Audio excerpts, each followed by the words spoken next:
얼마 전 펼쳐졌던 NFL 2주차 최고의 경기 중 하나였죠.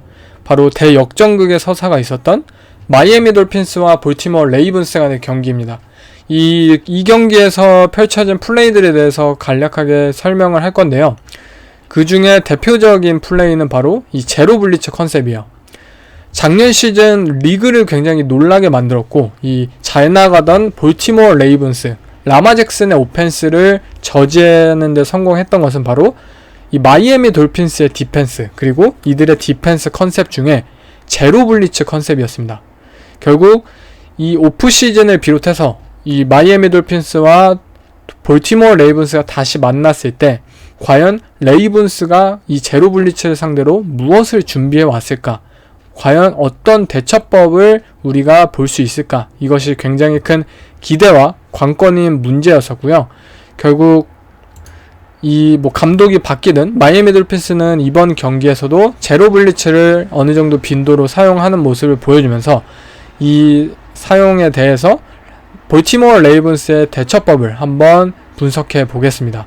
일단 제로 블리츠에 대해서 모르시는 분들이 있을까봐 간략하게 설명을 드리면, 제로 블리츠는 정말 제로예요. 후방을 지키는 선수가 한 명도 없어요. 원래는 세이프티 한 명이 보통 있겠죠. 커버 원 블리츠를 사용한다면. 근데 제로 블리츠는 정말 후방에 단 한 명도 없고, 대신에 이 모든 세컨더리 플레이어들이 각자 본인이 지정되는 이 커버 플레이어가 마킹이 되어 있는 상황이고, 이 후방에 한 명도 없는 대신 전부 다 블리츠에 보내는 거예요.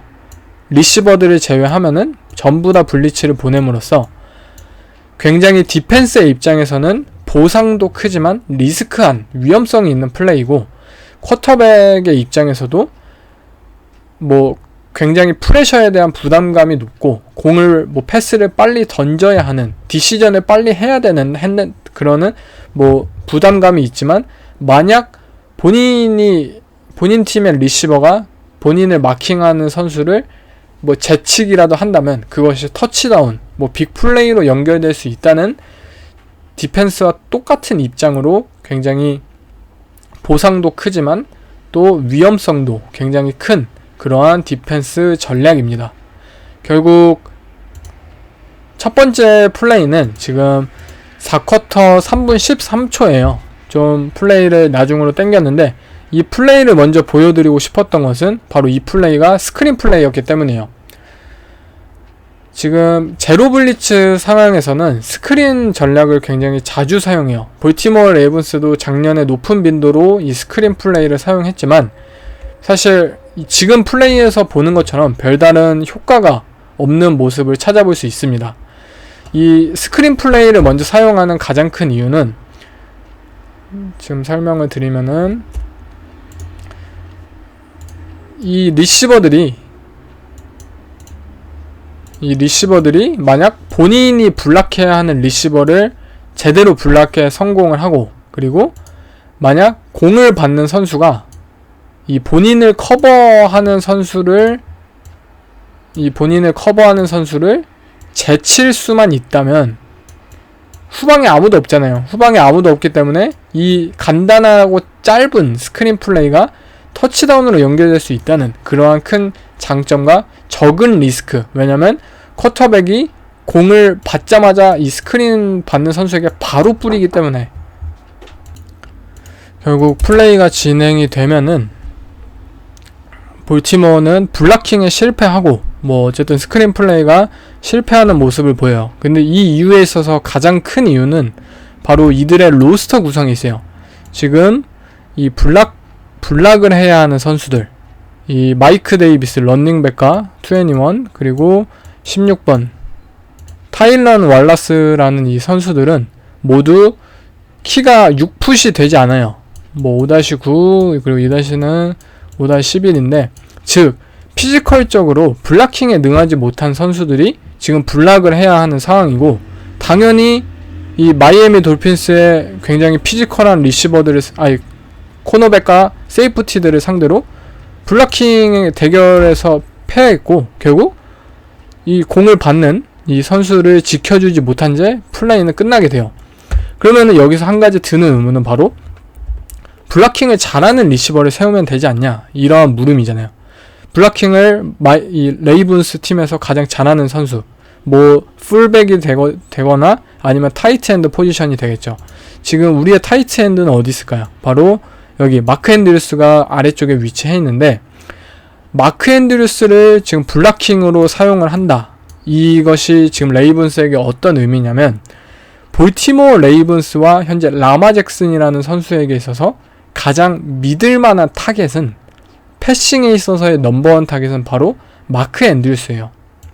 마크 앤드류스는 작년에 올프로 퍼스트에 들기도 하였고 굉장히 뛰어난 선수라는 거죠. 근데 이 선수를 리시빙 옵션이 아닌 블락킹 옵션으로 사용한다는 것은 뭔가 말이 안 되잖아요. 이 선수는 캐치를 해내고 라마 잭슨이 신뢰하는 가장 큰 넘버원 리시버의 역할을 하는 선수인데, 이 선수를 블락킹으로 쓴다? 말도 안 된다. 그렇다면 리시버를 통해서 블락을 해야 되는데, 지금 볼티모어 레이븐스의 이 리시빙진의 구성에 있어서 피지컬에 능한 선수가 없고 다 호리호리하고 뭐 민첩한 유형의 선수들로 구성이 되어 있기 때문에 이 스크린 플레이는 잘 통하지 않고 작년 시즌에도 잘 통하지 않았어요. 그런데 일단 작년과는 그래도 다른 게, 작년에는 잘 통하지 않아도 할 플레이가 없었기 때문에 이 스크린 플레이를 고집했다는 점인데, 그나마 이 경기에서는 단 한 번밖에 보여주지 않았다는 점이 조금 고무적이었습니다. 지금 뭐 이 경기뿐만 아니라 다른 작년 시즌의 필름을 보아도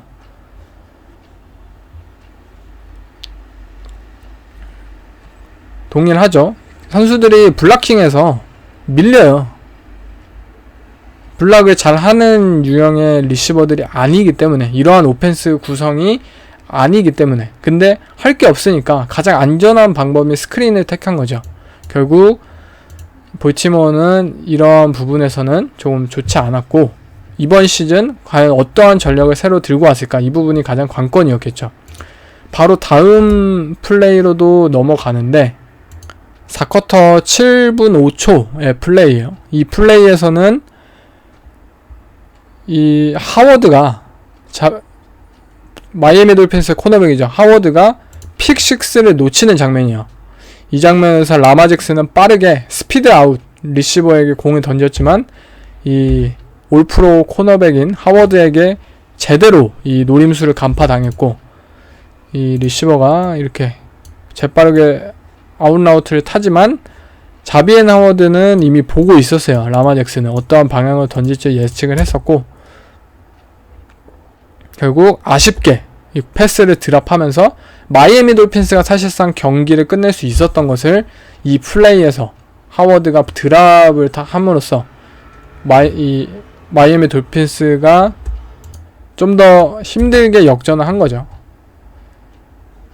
그리고 이제 좀 안 좋은 장면들만 계속 보여줬는데, 좀 긍정적인 장면들을 보여드리자면은 바로 이 2쿼터 6분 13초에 좀 경기 초반에 있었던 장면이에요. 이 장면에서 제로블리츠 상황에서 작년과는 달리 볼 수 없었던 플레이가 지금 나와요. 그것은 바로 이 모션을 라마 잭슨이 불러일으키면서 이 프로텍션을 완전히 조정을 해버립니다. 여기서 라마 잭슨의 손짓으로 와라 블락킹해 하고 바로 블락을 이제 엣지러셔를 합니다. 이것이 어떤 의미를 갖냐면, 지금 이 마이애미 돌핀스는 1명, 2명, 3명, 4명, 5, 6, 7명이 있어요. 그리고 볼티모어 레이븐스도 1명, 2명, 3명, 4명, 5명, 7대5로 지금 2명이 부족한 상황이잖아요. 런닝백까지 포함하면 6명. 만약 이 플레이대로 지금 어떠한 프로텍션 콜을 하는지 봐야 될 것 같은데, 지금 영상이 끊겨가지고 잠시만요.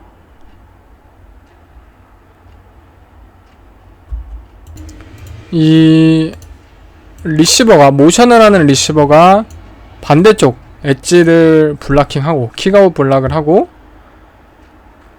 뭐 프로텍션 룰에 따라서 뭐 전체 슬라이드 프로텍션을 풀 슬라이드 프로텍션을 하고 런닝백이 뭐 이 선수를 막아도 되고 뭐 앞쪽에 프로텍션 룰은 좀 변환이 있을 수 있지만 어쨌든 이 MT 포메이션 상황 제로 블리츠 상황에서 프로텍션에 있어서 가장 큰 문제는 한쪽 면을 온전히 막을 수는 있어요. 한쪽 면을. 그런데 결국 이 쿼터백에게 있어서 반대쪽에 프리 러셔가 발생을 한다는 뜻이에요. 이것을 해결하기 위해서 볼티모어 레이븐스는 이 리시버를 모셔닝하기 시작했고 이 리시버에 뭐 에스코트 블락을 시킴으로써 이 라마 잭슨이 좀 더 편안하게 그리고 좀 더 오래 공을 던질 수 있는 시간이 발현이 되었고 이것이 바로 이들의 패싱에 있어서 이 제로 블리츠 상황에서의 패싱에 있어서 조금 긍정적인 변화를 일으키고 있었다는 점이에요. 네, 다음 4쿼터 2분 28초 상황에서도 똑같이 하죠. 여기서 모션을 해서 반대쪽에 엣지 러셔를 커버하고 라마 잭슨에게 딥볼을 던질 수 있는 시간을 마련해 주었어요. 여기서도 이제 모션을 해서 엣지 러셔를 블락킹하고 라마 잭슨이 마크 앤드루스 본인이 가장 신뢰하는 넘버원 리시버 아까 얘기했죠. 이 마크 앤드루스를 블락킹으로 쓰는 것은 현재 볼티모어 레이븐스에게서 너무 아까운 일이에요. 왜냐면 가장 신뢰하고 가장 캐치 능력이 뛰어난 선수가 바로 마크 앤드루스이기 때문에 그렇기에 다른 좀 더 프로텍션에 있어서 다른 방법을 강구해야 하는 것이 사실이었고 결국 이 리시버를 모셔닝 하면서 지금은 뭐 풀 슬라이드 하고 여기서 모셔닝 하여서 완벽하게 지금 세븐맨 프로텍션 맥스 프로텍션을 하고 이 마크 앤드루스에게 고볼을 지금 라마 잭슨은 시도를 합니다. 물론 이 플레이가 성공적으로 이렇게 터치다운으로 끝나지는 않았지만 볼티모어 레이븐스의 커버 선수들이 그만큼 뛰어났고 하지만 어쨌든 작년 시즌과는 다르게 볼티모어 레이븐스가 이렇게 좀 더 오펜스의 프로텍션에 대해서 좀 더 방법을 강구해 왔다는 사실을 알 수 있었던 경기였습니다. 그리고 이 플레이는 러싱 플레이로도 연결이 돼요. 지금 쿼터백 그냥 러싱 상황인데 여기서 이 풀백을 모셔닝 하면서 42번을 모셔닝 하면서 똑같이 패싱 상황에서의 뭐 블락킹으로 사용하는 줄 알았는데 이번에는 라마 잭슨이 패싱을 선택하는 것이 아닌 우리가 일반적으로 생각하는 GF 카운터죠. 이 카운터 플레이를 통해서